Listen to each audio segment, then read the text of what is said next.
साहित्य के पाठकों को मेरा दागिस्तान के पिछले वीडियो से अगली कड़ी सुनने वाले हैं।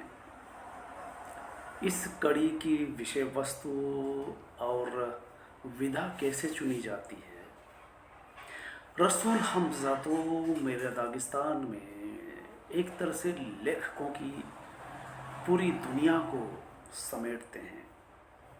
लेखक के मन में किताब के भाव कैसे उठते हैं, विषय कैसे चुना जाता है, विधा कैसे महत्व रखती है, विषय कैसे चुने, विधा क्या और कैसी होती है।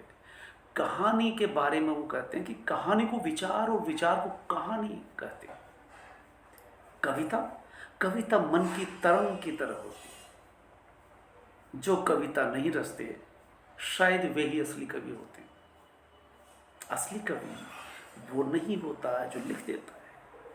इसके बारे में फिर और विशेष विवरण के साथ बात करेंगे। हमने अब तक आपने सुना पुस्तक बनने की प्रक्रिया।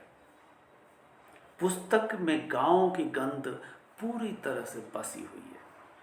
कुमार अंबुज का एक मैंने पूरा गद्य पढ़ के सुना था पहले वीडियो में। मेहमान का महत्व। मेहमान जब आता है और मेहमान नवाजी में अगर कमी रह गई तो वो पंक्ति थी, मेरे घर की अगर उपेक्षा कर तू जाए राही, तुझ पर बादल बिजली टूटे, तुझ पर बादल बिजली। और अगर घर आने के बाद मेज़बानी में कमी रह जाए तो बादल बिजली मुझ पर टूटे। गांव का कितना महत्व है और नाम का कितना महत्व है, इसके बारे में आपने पूरे विवरण के साथ जाना। जैसे कि अगर किसी बच्चे का नाम रखना है तो अपने पिताजी के नाम, दादाजी के नाम रखा जाए। अगर दूसरा बच्चा पैदा हुआ तब क्या किया जाएगा, तो इसके लिए वो बताते हैं कि जो हाल ही में मरा है और उसके गुण हम बच्चे में चाहते हैं, तो कहना चाहते हैं कि बच्चे में वही गुण आते हैं जिसका नाम रखा जाता है। उसके गुण जिसका नाम रखा गया, उसका चरित्र बहुत कुछ हद तक उस बच्चे में आ सकता है। इस तरह से नाम रखने की परंपरा मेरा दागिस्तान में एक परंपरा है, एक रूढ़ी है। तो विचार और भावों का चुनाव किस तरह से कवि करते हैं, तो उसके लिए एक बहुत गजब का उदाहरण दिया उन्होंने कि पिता की पगडंडी पिता के लिए ही रहने दो। जिस पगडंडी से पिता गुजरे हैं, जिन विचारों से पिताजी गुजरे हैं, वो पिताजी तक ही सीमित रहे। अपने लिए दूसरी पगडंडी बनाओ। ये कवि और लेखक शिद्दत से महसूस करता है। इसलिए उन्होंने लिखा है कि एक पहाड़ी बुजुर्ग का कथन है क्या कि उनके पिता अपने लिए पगडंडी स्वयं बनाकर उस पर चले थे, अब तुझे अपनी पगडंडी बनानी है। इस तरह से ये किताब और भी है कि जरूरी नहीं है सुंदर नारियां समझदार भी हो, हमारी तरह किताब की भी माँ होती है। विवाह जब किया जाता है तो उससे प्रेम होना भी जरूरी है। इस अर्थ में दागिस्तान वाले भी वैसे ही सोचते हैं औरत के बारे में जिस तरह से भारत वाले औरत के प्रति सोच रखते हैं। मेरे पिताजी अक्सर कहा करते थे कि औरतों की अकल चोटी में हुआ करती है। ये सामंती विचार हुआ करते थे। जब लड़कियां भी स्कूल नहीं जाती थी, लड़कों को ही पढ़ाया जाता था, औरतें सिर्फ घरेलू काम करती थी, तब पिताजी कहा करते थे कि महिला की औरत उसकी चोटी में होती है। कुछ उसी तरह से रसूल हमज़ा तो मेरा दागिस्तान में लिख रहे हैं और कह रहे हैं कि लेखक के लिए भाषा क्या होती है। उन्होंने लिखा है, भाषा ज्ञान के बिना कविता रचने का निर्णय करने वाला व्यक्ति उस पागल के समान है जो तैरना न जानते हुए तूफानी नदी में कूद पड़ता है। वह आप अंदाजा लगाते हो कि उसके साथ क्या होने वाला है। और एक बात कि अंग्रेज अधिक सुसंस्कृत कैसे, ये मुझे बेहतरीन उदाहरण लगा है कि जब अंग्रेज स्पेनी, अंग्रेजी और फ्रांसीसी में बोला, मैं नहीं समझ सका, और मैंने जब दागिस्तानी, रसियन और 7-8 भाषाओं में बात की तो अंग्रेज नहीं समझ सका। तब उसके में पड़ोस में खड़ा व्यक्ति कहता है कि तुम अगर थोड़े भी सुसंस्कृत होते, 2.5 अक्षर भी अंग्रेजी के होते, तो तुम उसकी भाषा समझ सकते थे, संवाद कर सकते थे। तो इस पर कहा कि वो मुझसे सुसंस्कृत कैसे हुआ जब उसकी 3 भाषा में नहीं समझ सका, वो 7 भाषा में मैंने बात की, वो 7 भाषा नहीं जानता था। तो असंस्कृत मैं नहीं, वो हुआ। ये अंदाज इस लेखक में अपनी भाषा के प्रति व्यक्त होते हैं। इसी तरह से एक जगह मातृभाषा भूलने पर माँ का उलाहन और उस बेटे को मरा हुआ कह देना, इस अर्थ में। और लेखक के लिए भाषा वैसे ही है जैसे किसान के लिए खेती बाड़ी, फसल करना। और एक बात जो रह गई कि भाषा प्रयोग बड़ी समझदारी से किया जाना चाहिए।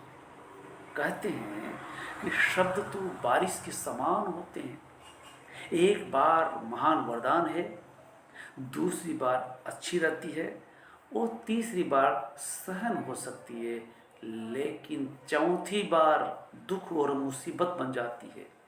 लेखक के लिए भाषा जैसे किसान के लिए खेत होती है। इस वर्ष जिस तरह से वर्षा बार बार आ रही है, औसत से 2-2.5 गुना हो गई है, किसान से पूछो कि वो बारिश उन्हें दुखी कर रही है।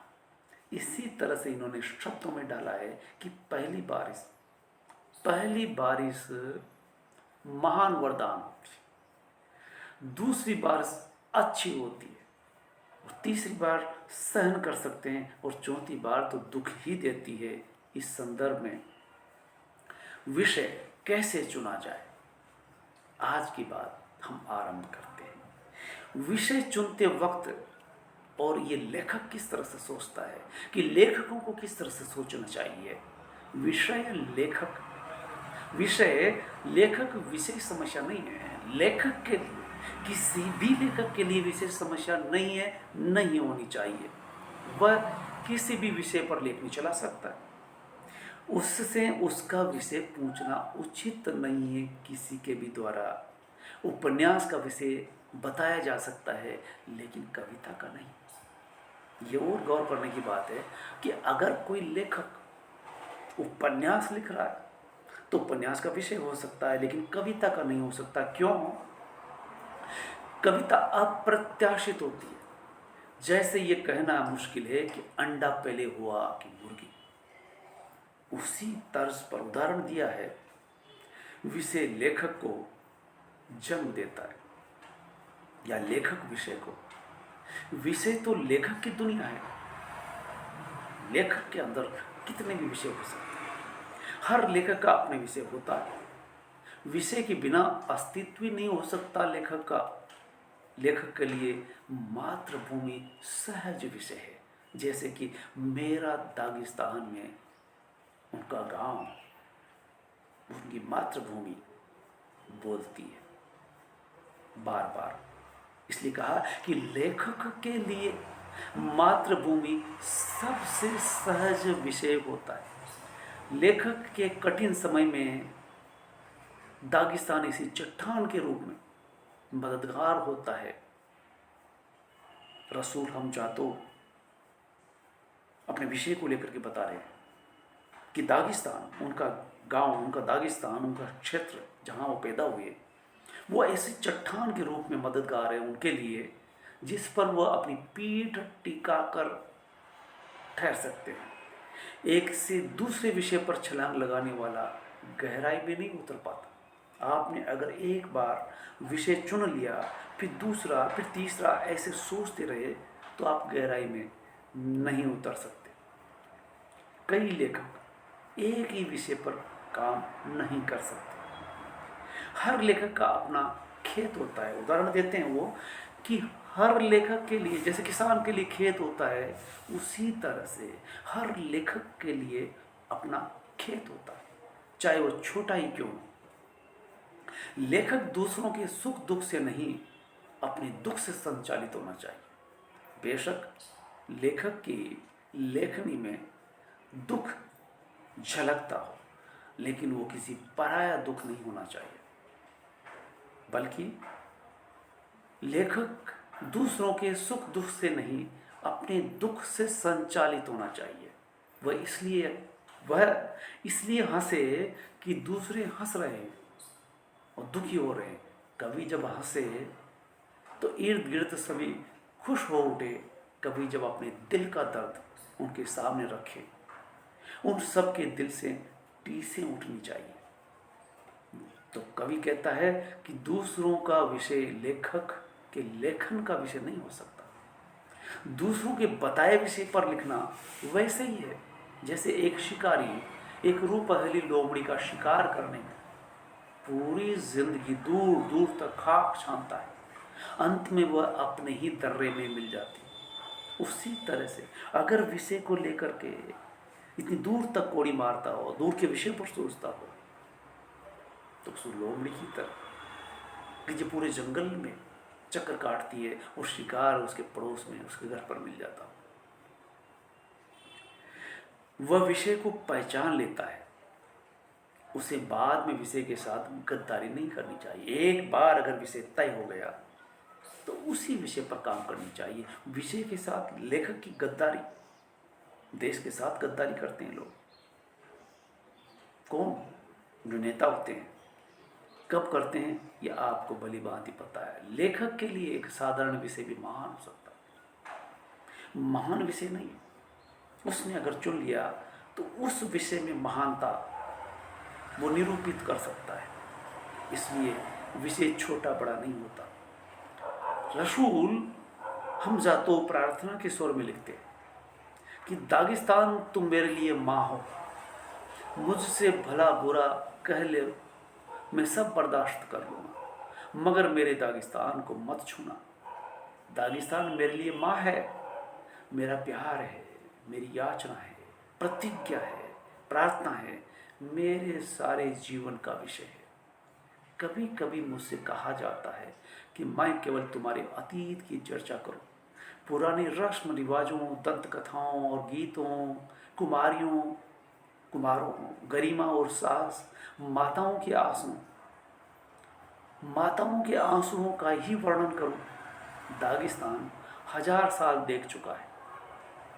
मेरा दागिस्तान 1000 साल देख चुका है। कलम 20वीं सदी में चलने लगी है।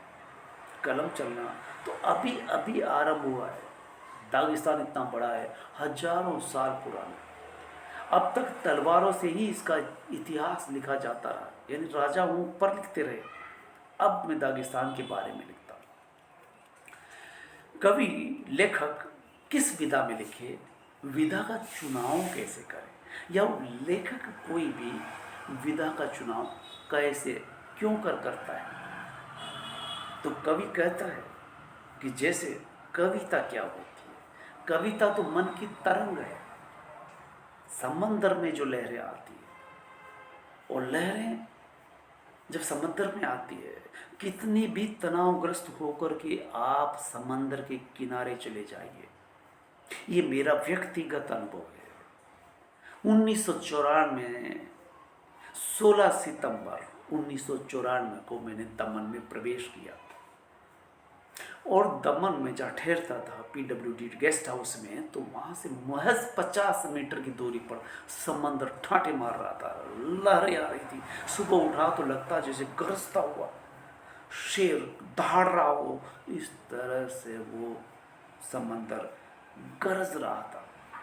और मैं सुन करके सुबह उठते ही भौचक रह गया, और सुबह उठा और समंदर की तरफ चल दिया। क्या कोहरा छाया हुआ था समंदर के ऊपर, क्या लहरें आ रही थी। तब मैंने कई दोपहरों में देखा कि लोग, जब ज्वार आता है तो लोग उमड़ पड़ते समुद्र की तरफ।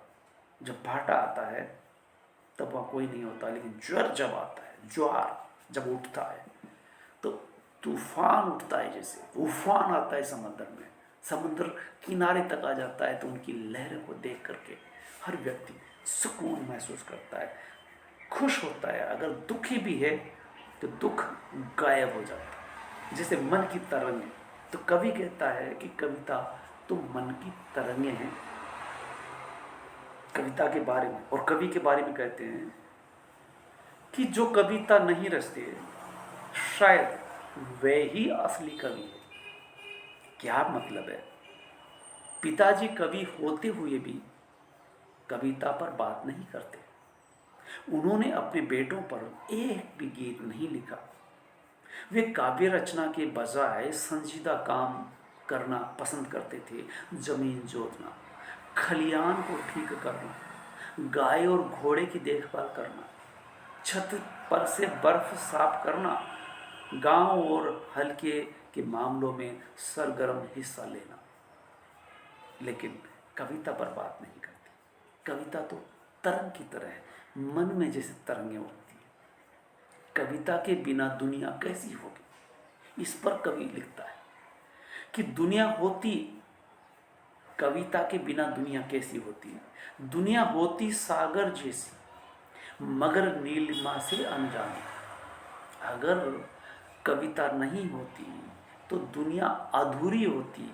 किस तरह से अधूरी होती?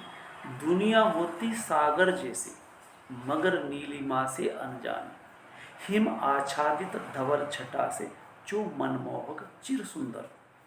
या फिर ऐसा उपवन होती जिनमें कलियां सुमनन खिलते, पातहीन सब तरुवर होते, भद्दे भोंडे काले काले। गर्मी नहीं, न जाड़ा होता, न बसंत न पतझड़। लोग असभ्य सभी हो जाते दीनहीन से भाव शून्य से। रहा गीत तो गीत न लेता, जन्म कभी इस धरती पर। इस तरह कविता का कितना महत्व है उक्त पंक्तियों से पता चल जाता है। कोई यह कहे कि गीत अगर नहीं होते तो क्या फर्क पड़ता, इस पर फिर पुनः वो बताते हैं, नहीं समझे तो गद्य में सुन लीजिए। कविता के बिना पहाड़ विराट पत्थर बन जाएंगे, बारिश परेशान करने वाले पानी और डबरों में बदल जाएंगी, और सूर्य महज गर्मी देने वाला पिंड बन होगा अगर कविता नहीं होगी। कविता या गीत सुनते समय किसी तरह की बाधा नहीं आनी चाहिए। अगर कोई बकबक करने वाला बक्की हो तो उसे रोका जाना चाहिए, नहीं रुके तो उसे मारकर भगा देना चाहिए। ये बात क्या हुई? इसके लिए एक अच्छा सा उदाहरण दिया और पिताजी का उदाहरण देते हैं। पिताजी बताते हैं कि एक बार वो शहर जा रहे थे, तो शहर जाते में एक पड़ोसन महिला ने कहा कि हमारे लिए झाड़ू लेते आना। 20 कोपेक उनको दिया। बाजार में एक झाड़ू वाला मिल गया, बढ़िया सा झाड़ू देख करके उठाया और कहा कि कितने का है? वो बोला 40 कोपेक का। तो कभी बोला कि भाई ये कोई घोड़ा नहीं खरीद रहा हूँ, सही कीमत लगाओ। और एक बार में लगा। झाड़ू वाला बोला 40 कोपेक। वो बोलता है कि भाई ऐसा है, भाव ताव करेंगे, फिर बाद में असली भाव बताओगे, पहली बार असली भाव बता दो, 40 कोपेक। वो बोला कि ऐसा है, मेरे पास 20 कोपेक। जवाब आया 40 कोपेक। अरे मैं सही कह रहा हूँ, मेरे पास 20 ही कोपेक है। झाड़ू वाला बोला कि 40 कोपेक। बोला अभी तो नहीं है। तो बोला जब हो तब आ जाना। इसके बाद देखिए बात कैसे आगे बढ़ती है कि कवि फिर इसके बाद बाजार में घूमता रहा और एक जगह कोई गीत गा रहा था, तो गीत गाने में मशगूल हो गए। गीत चल रहा था, जालातूर वासी उस गीत का अनुवाद कर रहा था, क्योंकि भाषा किसी के समझ में नहीं आ रही थी, गीत गाने वाला दूर का था, तो उसका अनुवाद किया जा रहा था। पिताजी उसके पास पहुंचे, उसके कान में कहा कि भाई तुम बंद कर दो, क्योंकि डिस्टर्ब कर रहा है, व्यवधान कर रहा है, ये जो गीत है असली भले हमारे समझ में नहीं आ रहा, लेकिन तुम जो अनुवाद कर रहे हो इससे कविता की लय ताल में व्यवधान पड़ रहा है। इसलिए उससे कहा, मना किया, उसकी कमीज खींची, लेकिन वो नहीं माना। वहीं वो झाड़ू वाला भी गीत सुन रहा था, तो उस झाड़ू वाले के पास दौड़ा गया, झाड़ू उठाया और उस जो अनुवाद करता, गीत में बाधक बन रहा था, उसको झाड़ू से पिटाई करता रहा। और गीत का अनुवाद करने वाला उसे धमकियां देता रहा, लेकिन वो नहीं माने और उसकी इतनी पिटाई की कि वो भाग खड़ा हुआ। और इसके बाद उन्होंने कहा कि भाई तुम्हारा झाड़ू रहा। बोला कि तुम रखो। बोला मैं कैसे रखूं, मेरे पास तो 20 कोपेक है, ये 40 कोपेक का है, क्योंकि बहुत बहस हो चुकी। 40 कोपेक से एक कोपेक कम नहीं हुआ, आधी कीमत है मेरे पास। बोला कि तुम रखो। बात ये कही गीत गा करके सुनने वाले झाड़ू वाले ने कि जो गीत को बिगाड़े उसको पीटने वाला, ऐसा झाड़ू लेकर के पीटने वाला पहली बार मिला है। इसलिए तुम्हारे लिए ये झाड़ू फ्री, मुफ्त, 20 कोपेक भी नहीं लूँगा। और जो तुमने आज काम किया है, जो भाषा बिगाड़ रहा था, गीत में व्यवधान डाल रहा था, उसको पीट करके तुमने ये साबित किया कि ऐसा भी व्यक्ति आज है। इसलिए मेरी पूरी दुकान, झाड़ू की दुकान, तुम्हारे पे कुर्बान। आप समझ सकते हैं कि कवि किस तरह से अपनी बात रख रहा है। तो सभी कवि होते हैं। रसूल हमजा तो कह रहे हैं कि स्वभावतः सभी कवि होते हैं। कैसे? तो सुनिए, कविता करने की प्रवृत्ति हर व्यक्ति की होती है, स्वभावतः सभी कवि हैं। कुछ इसलिए कविता रचते हैं कि ऐसा वे कर सकते हैं, दूसरे इसलिए काव्य रचना करते हैं कि उन्हें ऐसा लगता है कि वे ऐसा करने में समर्थ है। मगर तीसरी प्रवृत्ति का भी होता है, तीसरे वे जो बिल्कुल कविता नहीं रचते। आप गौर फरमाइए, शायद ये तीसरे ही असली कवि है। सही में कविता शब्द में ढलती है तो वह खत्म हो जाती है।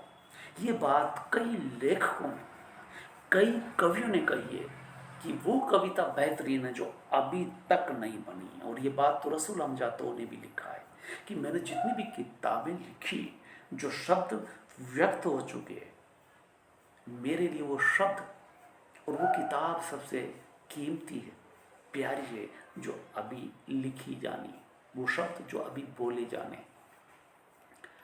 इस तरह से रसूल हमजातो आगे कहते हैं, विचार को कहानी और कहानी को विचार मानते हैं। क्या परिभाषा दी है? विचार को कहानी और कहानी को विचार मानते थे। कैसे? कविता लिख लेने के बाद उन्हें इस बात की चिंता बिल्कुल भी नहीं रहती थी कि वह केंद्रीय समाचार में छपती है कि स्थानीय पत्र। वे अपने पिता के बारे में बताते हैं कि वे साधारण पहाड़ी आदमी थे। वे अक्सर लोगों से बातें करते करते तरह तरह के कहानी, किस्से और घटनाएं सुनाना पसंद करते थे। उनके लिए कहानी और विचार एक ही होते थे। वे विचार को कहानी और कहानी को विचार करते थे। कविता की तुलना वे मन की तरंग से करते थे। कविता में वह सब नहीं लिखा जा सकता जो कुछ देखा या सुना गया है, लेकिन कहानी में या उपन्यास में कहा जा सकता है। ये फर्क है कविता का, ये परिभाषा एक तरह से कविता की। गद्य और कविता में फर्क होता है। कैसे? ये भी देखिए, गद्य कविता क्यों नहीं है? गद्य कविता नहीं है कि जिसे खड़े खड़े गाया जा सके। इसके लिए मेज के करीब बैठना होगा, आस्तीनें चढ़ानी होगी, बड़े सवेरे जागने के लिए अलार्म घड़ी को चाबी भरनी होगी, तेज चाय तैयार करनी होगी ताकि रात में नींद नहीं आ सके। कुछ आलोचक असंतुष्ट होकर कहेंगे, न ये उपन्यास है, न किस्सा है, न लघु उपन्यास है। मेरे लिए, मेरे लिखे को चाहे कुछ भी क्यों न कहा जाए, मैं किताबी कानूनों के मुताबिक नहीं बल्कि अपनी इच्छा अनुसार लिखता हूँ। मैं पहले सोच के या कानून के हिसाब से, जैसे कानून की किताबें होती हैं पहले से व्यक्त होती है, उनको सिर्फ लिपिबद्ध करना होता है। इस तरह से किताब नहीं लिखा जा सकती, अपनी इच्छा अनुसार लिखी जाती है। दिल के लिए कोई कानून नहीं हुआ करता, दिल पर किसी की बंदिश नहीं होती, कोई कह करके भी नहीं लिखा सकता, किसी के कहने से लिखा नहीं जा सकता, रास्ता चाहे कितना ही जटिल क्यों न हो। अगर कोई किस्सा बाज हो तो राह आसान हो जाती। किस्सा सुनने वाला बताता है, मुझे तो न पहाड़ याद होता, मुझे तो न पहाड़ याद होता था, न दर्रा और न बर्फ, मेरा हमराई जो कुछ सुनाता रहा, मुझे तो सिर्फ वही याद होता था। उसके किस्सों ने खड़े पहाड़ों को सपाट घाटी और ठंडी बर्फ गर्म रुई में बदल दिया। और अंतर्द्वंद, अंतर्विरोध जीवन का हिस्सा होने से कविता होती है। क्या अंतर्द्वंद और अंतर्विरोध जीवन का हिस्सा रहे, इसे कविता में समझें। वृक्ष एक ही शोभा देता जिस पर तमगा गोली का भी पड़े निशान, चेहरा एक कि आंसू जिस पर झर आते हैं, खिल उठती है मृद मुस्कान, होंठ वही है कभी जहर को वे छूते हैं, कभी शहद का करते पान। गगन एक है उसमें ही तो उड़े कबूतर और उकाब। कहते हैं कि अगर तुम कहानी नहीं सुना सकते तो गाओ, अगर गा नहीं सकते तो कहानी सुनाओ, पर कुछ तो व्यक्त करो। तो इस तरह से हम कह सकते हैं कि रसूल हमजा तो अपनी इस पुस्तक में, मेरा दागिस्तान जिसका नाम है, 2 खंडों में जो लिखी गई है, कुमार अंबुज सही लिखते हैं कि ये मेरा दागिस्तान पर लिखी गई किताब विश्व के हर कोने पर लिखी गई किताब है। जैसे कि ये किताब सर्वव्याप्त है, इसको पढ़ करके ऐसा लगता है कि जैसे ये पुरानी नहीं हो सकती। जब भी इसे पढ़ते हैं तो नई और नए अर्थ देती है, नई नई लगती है। क्यों? क्योंकि हर अच्छी किताब की ये फितरत होती है कि वो कभी पुरानी नहीं होती, पुरानी नहीं लगती, कभी बोर नहीं करती, बल्कि जब भी उसे उठाया जाता है तरोताज़ा कर देती है, फिर आपको स्वाभाविक रूप से फ्रेश कर देती है और नया सोचने पर मजबूर करती है। ये हर अच्छी किताब की विशेषता होती है। तो इस वीडियो में आपने सुना विषय कैसे चुनें, विधा क्या और कैसे बनती है, कहानी को विचार और विचार को कहानी कैसे कहते थे पिताजी। कविता मन की तरंग होती है, जो कविता नहीं रचते वे ही असली कवि होते हैं। इसका मतलब ये कि कविता की कीमत क्या है, जो लिख चुके हैं, जो लिखी जा चुकी है, जो शब्दबद्ध हो गई है, जो पुस्तकाकार हो चुकी है, जिसे पढ़ा जा सकता है, उस कवि के लिए वो कविता ज़्यादा महत्वपूर्ण है जो अभी लिखी जा रही है। इसका मतलब ये कि ये भी निकल के आता है कि हम ये नहीं कह सकते कि सब कुछ लिखा जा चुका है। कविता बेहतरीन लिखी जानी थी, लिखी जा चुकी है। या भारत में ये समझे कि महाभारत लिखा जा चुका, रामायण लिखी जा चुकी, ये बड़े बड़े महाकाव्य लिखे जा चुके हैं। कुमार संभव लिखा जा चुका है, कुमार रघुवंशम लिखा जा चुका है, कालिदास का शकुंतलम नाटक लिखा जा चुका। अब क्या लिखा जाना शेष है? ऐसा नहीं है।